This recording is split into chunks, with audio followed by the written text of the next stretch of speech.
Hier, les États-Unis nous ont encore donné une bonne leçon de démocratie. Ils nous ont encore rendu jaloux. Ceux qui ont regardé à la télévision la cérémonie de passation de pouvoir entre le président sortant Joe Biden et le président entrant Donald Trump ont pu admirer l'élégance et la splendeur de la démocratie. C'était beau.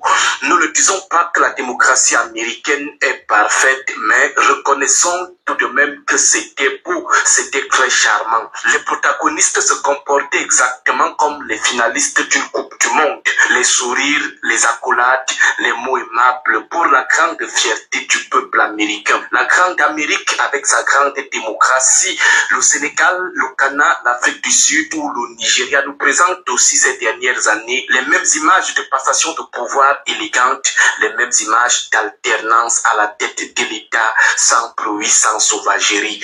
Les perdants et les gagnants se saluent comme des finalistes d'un match de football ou d'un combat de boxe. Malgré les tensions pendant la campagne et les élections, malgré les gestes d'anti-jeu politique ou de coups non conventionnels, les coups de tête de Zidane sur Materazzi, la main de Dieu de Diego Armando Maradona ou de Thierry Henry, mais les compétiteurs à la fin restent conviviaux. On appelle cela la sportisation des mœurs politiques. Les adversaires sont sport, ils sont fair play. À la fin du match électoral, ils se saluent, ils s'embrassent, ils s'échangent de maillots et c'est la démocratie dans toute sa splendeur. Le fair play politique est le résultat du haut niveau de sportisation des mœurs politiques. Les grands penseurs parlent de civilisation des mœurs politiques pour dire en langage simple, en langage des en bas d'en bas, que les hommes politiques sont déjà civilisés, les camps politiques aussi civilisés, les positions politiques se respectent, elles sont civilisées. C'est ça la sportisation des mœurs politiques, c'est ça la civilisation des mœurs politiques. Les élections, ce n'est pas une affaire de petits villageois politiques ou de petits individus lugubres, vulgaires, sauvages, barbares, dont le comportement brut et brutal n'est pas différent de celui des bêtes de somme féroces. Depuis l'élection, la réélection de Donald Trump jusqu'à la passation du pouvoir d'hier, Joe Biden n'a pas dit que comme c'est lui qui est au pouvoir, il contrôle l'armée, la police et la justice. Il va encercler la résidence de Donald Trump, jeter ses militants en prison pour seulement mourir au pouvoir. Il n'a pas été tenté par le up-high, c'est-à-dire mieux saté, mieux on fait le sacat. Non, tout comme lors des élections, il n'a déployé aucune sauvagerie, aucune barbarie électorale pour neutraliser son adversaire hors des urnes, empêcher par exemple ses réunions, empêcher ses campagnes électorales. C'est ça la sportisation des mœurs politiques, la sportisation du jeu électoral, la sportisation des élections. Les élections sont comme un sport, comme une finale de Coupe du Monde ou de Champions League. On n'empêche pas l'adversaire d'avoir ses séances d'entraînement, on ne l'empêche pas d'avoir un fan club ou de mobiliser ses supporters. On ne peut pas prendre les joueurs adverses pour les mettre en prison. On ne met pas le capitaine de l'équipe adverse sous résidence surveillée. On ne choisit pas certains de nos anciens coéquipiers pour devenir arbitres centraux ou de touche et les cams. On ne choisit pas nos anciennes vedettes pour devenir commissaires du match, conseil constitutionnel. Non, on choisit plutôt des hommes neutres pour assurer la transparence, l'équité et la justesse du match, la justesse des élections. C'est ça qui provoque l'élégance démocratique qu'on a observée hier. C'est le champ de l'adversité et non de l'inimitié.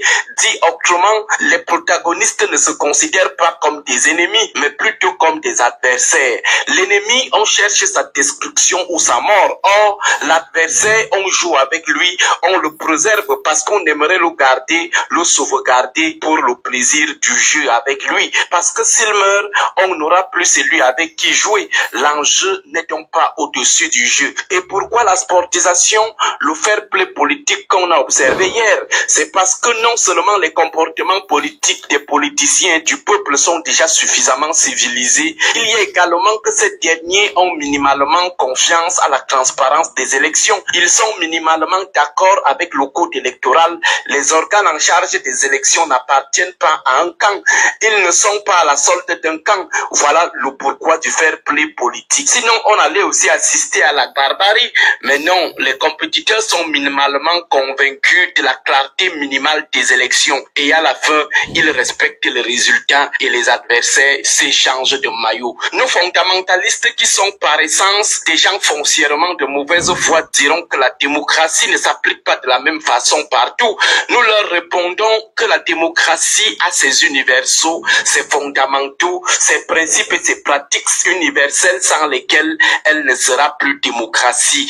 En d'autres termes, la démocratie n'est démocratie que parce qu'elle a ses principes et ses pratiques qui font qu'on ne la confonde pas aux autres formes d'organisation du pouvoir telles que le totalitarisme, l'autoritarisme, la dictature ou le nazisme. Bonne journée à vous tous. Alors, bonjour.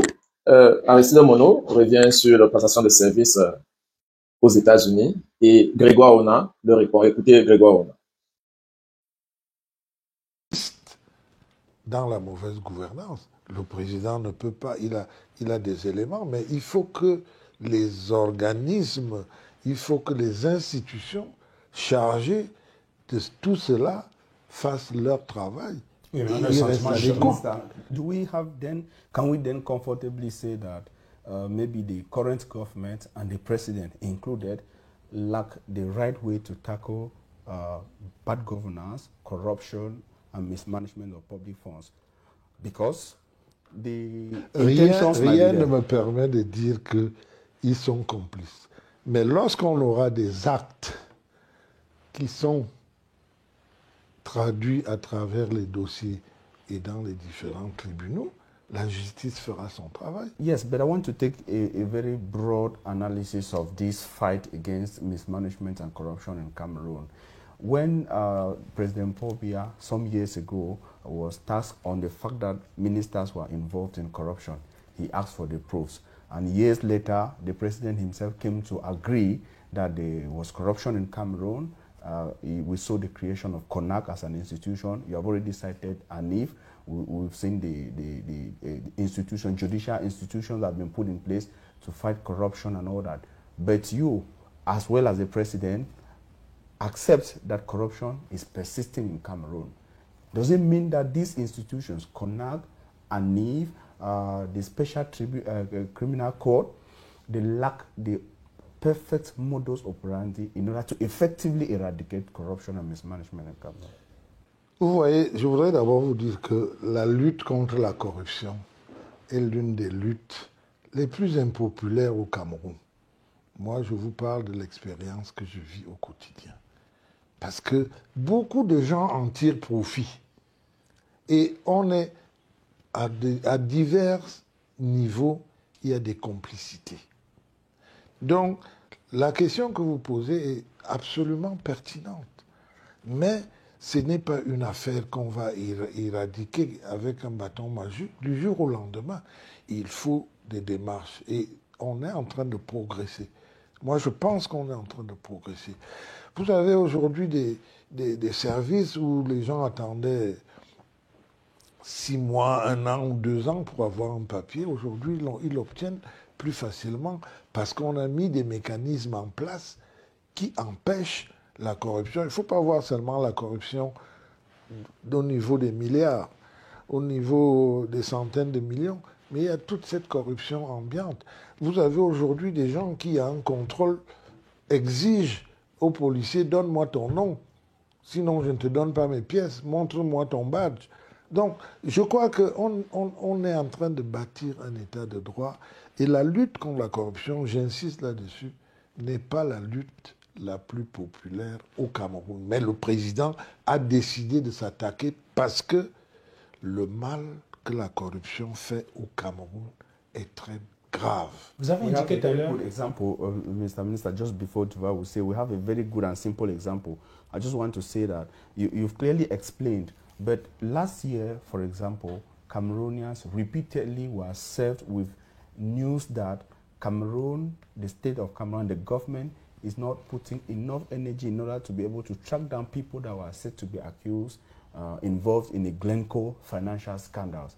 We've seen individuals saying that other countries, like Nigeria, took a bold step to be able to bring those who are allegedly involved in the Glencore's corruption scandal in Nigeria. We saw the Democratic Republic of Congo, but Cameroon was repeatedly cited in this situation at the level of the government bench in Cameroon apparently it is not a problem to them. Whereas they're talking about over 7 billion francs CFA. Écoutez, moi je ne vais pas vous parler des dossiers que je ne maîtrise pas ou que je ne connais pas bien.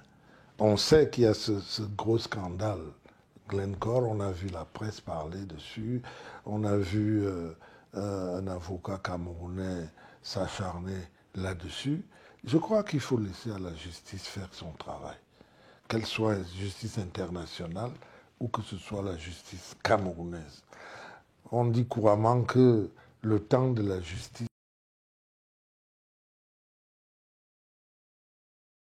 Nous sommes dans la